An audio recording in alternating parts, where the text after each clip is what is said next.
Inspector Manju या मालिकेच्या आजच्या भागामध्ये आपण पाहणार आहोत की सत्याने मायाला म्हणजेच आईला चॅलेंज केलेलं आहे की तू कशा प्रकारे मंजूला बाहेर काढते ना तेच मला बघायचं आहे. एवढी गोष्ट लक्षात ठेव. मंजूच्या पाठीमागे सत्या खंबीरपणे उभा आहे.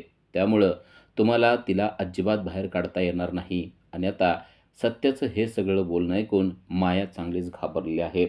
कारण तिला मंजूला काही केल्या घरातून बाहेर काढायचं आहे. पण मंजूच्या पाठीशी सत्या ठामपणे उभा आहे.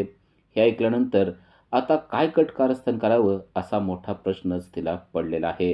त्यामुळं ती जरा अशी शांत झालेलीच आपल्याला पाहायला मिळते. तर इकडे मंजूकडे जेव्हा सत्या येतो तेव्हा त्याला जाणवतं की मंजू तर आजारी पडलेली आहे. म्हणजे तिला ताप आलेला आहे. आता तिला आरामाची सक्त गरज आहे असे त्याने तिला सांगितलेलं असतं. पण मंजू त्याला म्हणत असते, नाही, मला ड्युटीवर जाणं गरजेचं आहे. सत्या मात्र तिला ऐकत नाही. तिचं काही ऐकत नाही आणि तिला हातामध्ये उचलून घेतो आणि बेडरूममध्ये नेऊन बेडवर शांतपणे झोपवतो आणि म्हणतो की तुम्ही आराम करा. तुमच्यासाठी छान गरमागरम टोमॅटो सूप मी करून आणतो. तर इकडे अजूनही मायाला प्रश्न पडला आहे की कशाप्रकारे आपण मंजूला घराच्या बाहेर काढू शकतो. सपना देखील त्यांना मदत करायचा विचार करते. पण तेवढ्यात मायाच्या लक्षात येतं की आपण मानिनी म्हणजेच तात्यासाहेबाची जी बायको आहे तिला बंदिस्त करून ठेवलं होतं. आता तिला सोडून देणं गरजेचं आहे.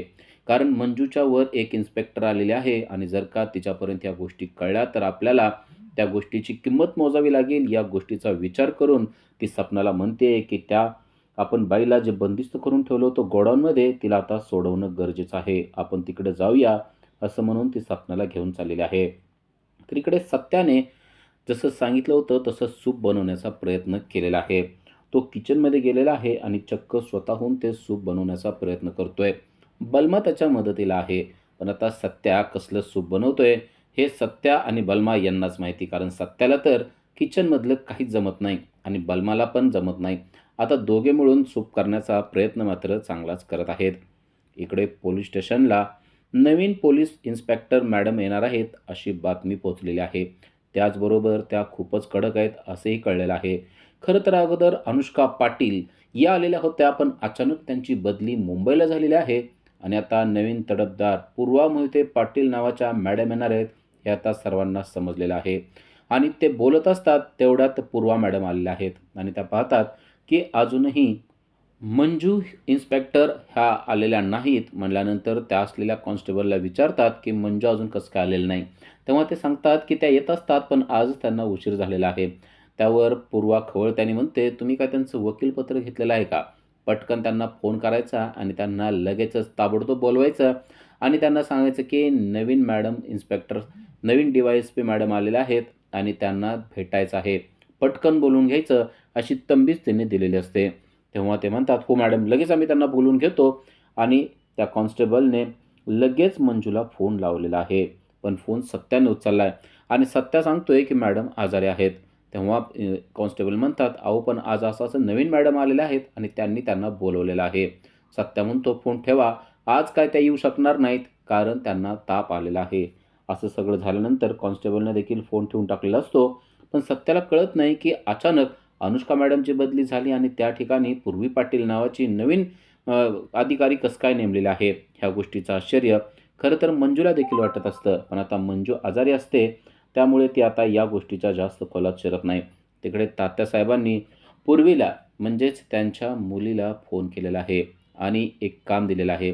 ते म्हणजे मानिनी म्हणजेच पूर्वीची आई आहे तिला शोधायचं आहे आणि तिला घरी आणायचं आहे.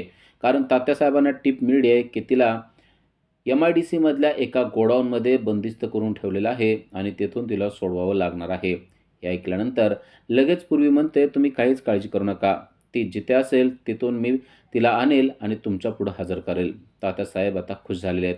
कारण तात्यासाहेबांचा एक हुकमी एक्का म्हणजेच त्यांची मुलगी म्हणजेच पूर्वी मोहिते पाटील आता त्याच पोलीस स्टेशनला आहे जिथं मंजू काम करते आहे. आता मंजू आणि सत्या यांच्या नाकी नऊ करण्यासाठी ही पूर्वी तेथे पोहोचलेली आहे. या गोष्टीमुळे तात्या खुश झालेले आहेत आणि आता ते सांगतायत की लवकरात लवकर मानिनीला माझ्या ताब्यात आणून द्यायचं आहे. आणि पूर्वी लगेच म्हणते, काहीच काळजी करू नका. तुम्हाला जर टीप मिळाली असेल तर ती आता मलाच मिळाली असं समजा. मी स्वतः यामध्ये जातीनं लक्ष घालून लवकरात लवकर त्या मानिनीला म्हणजेच माझ्या आईला तुमच्यासमोर हजर करेल. इकडं डॉक्टर आलेले आहेत आणि डॉक्टर मंजूला तपासतायत आणि म्हणतायत यांना आराम करण्याची खूप गरज आहे. आणि आता मंजू आराम करत असते आणि सत्याने तिच्यासाठी गरमागरम सूप देखील बनवून आणलेलं असतं. पण ते सूप पिताना मंजूचं तोंड अक्षरशः वाकडं-तिकडं झालेलं असतं. कारण सत्याने अजिबात चांगलं सूप बनवलेलं नसतं. तरी देखील ती सूप पिते आणि छान झालं असं म्हणते. तेव्हा सत्या म्हणतो, "मला माहिती आहे तुम्हाला हे काय आवडलेलं नाही, पण आपल्याला जसलं बनवता येतंय ना, आपण तसलं बनवलं." असं म्हणून सत्या आणि मंजू दोघेही हसू लागतात. तर आता आपल्याला पाहायला मिळतं, की पूर्वीला ज्याप्रमाणे हिंट मिळालेले आहे, त्याप्रमाणे ती आता आईला शोधायला गेलेली आहे. पण इकडे सपना आणि माया दोघीही ज्यांनी मानिनीला बंदिस्त करून ठेवलेलं आहे, त्या गोडाऊनमध्ये पोहोचलेल्या आहेत आणि त्या गोडाऊनमध्ये जातात आणि मानिनीला माया म्हणते, "आता तुझा कारावास संपलेला आहे. तू इथून गेलीस तरी चालेल." असं म्हणून खुर्चीला बांधलेल्या मानिनीला तिने सोडून दिलेलं आहे आणि मानिनी पण लगेच त्या गोदामाच्या बाहेर पळत सुटलेली आहे. माया आणि सपना दोघी आता घरी आलेले असतात आणि मानिनी इकडं-तिकडं फिरत असते आणि नेमकी बरोबर ती पूर्वीच्या नजरेत आलेली आहे. पूर्वी तिला त्याच ठिकाणी शोधत असते आणि मानिनीला लगेच तिने ताब्यात घेतलेलं आहे आणि आता मानिनीला ती घेऊन तात्यासाहेबांकडे जाणार आहे. पण तात्यासाहेबांकडे जर का मानिनीला नेलं, तर मानिनीच्या जीवाला धोका असू शकतो. पण आता तात्यासाहेब नक्की मानिनीचं काय करणार आहे आणि मानिनीकडे नक्की काय सत्य दडलेलं आहे, ते आपल्याला पुढील भागात समजणार आहे. पण आत्ता मानिनीला पूर्वी घेऊन चाललेली असते आणि तिला पोलिसांच्या गाडीमध्ये तिने ठेवलेलं असतं आणि ती घेऊन चाललेली असते. तेवढ्यात सत्या पण त्याच रस्त्याने चाललेला असतो आणि सत्या आणि सत्याचे मित्र पाहतात, तर चक्क तात्यासाहेबांची बायको म्हणजेच मानिनी पोलीस गाडीमध्ये आहे. तेव्हा सत्या म्हणतो, "नक्कीच काहीतरी मोठा घोळ आहे." कारण जर का मानिनी तात्यासाहेबांच्या कैदेत गेली, तर तात्यासाहेब तिला सोडणारच नाहीत किंवा तिच्या जीवाचं ते काहीतरी बरं वाईट देखील करू शकतात. आता या गोष्टीमुळे सत्या चांगलाच घाबरलाय. सत्या म्हणतोय, "आपल्याला काही जरी केलं, तरी या पोलीस इन्स्पेक्टरच्या, या पोलिसांच्या ताब्यातून आपल्याला मानिनीला सोडवणं गरजेचं आहे." आणि आता ते वाट बघतायत, की काय करता येईल आपल्याला आणि मानिनीला सोडवता येईल. तेवढ्यात पूर्वाची गाडी ही बंद पडलेली आहे आणि गाडी बंद पडल्यामुळे पूर्वा समोर येते आणि बोनेट उघडते आणि दुरुस्त करण्याचा प्रयत्न करते. बास! आता एवढ्याच गोष्टीचा फायदा सत्याने उचललेला आहे. सत्या बरोबर मागून जातो आणि गाडीचा दरवाजा उघडून मानिनीचा हात धरून तिला पटकन सांगतो, की "मी तुम्हाला सुरक्षित ठिकाणी घेऊन जातो. काहीच काळजी करू नका. तात्यासाहेबांपासून तुमचा मी जीव वाचवणार आहे." असं सांगितल्यावर मानिनी देखील त्याच्याबरोबर जाते आणि बरोबर सत्याने त्या मानिनीला स्वतःच्या गाडीमध्ये ठेवलेलं असतं आणि रिव्हर्स गेअर टाकून तो गुपचूप तिला घेऊन गेलेला असतो. पूर्वी बाहेर येते. पूर्वीनं बोनेट बंद केलेलं असतं. तेवढ्यात तिला दिसतं, की एक गाडी निघून चाललेली आहे. तिला लक्षातच येत नाही, की मानिनी त्या गाडीमध्ये असेल. जेव्हा ती जाऊन दरवाजा उघडून बघते, आतमध्ये मानिनी दिसत नाही. तेव्हा तिला कळतं, की बरोबर मानिनी पळून गेलेली आहे.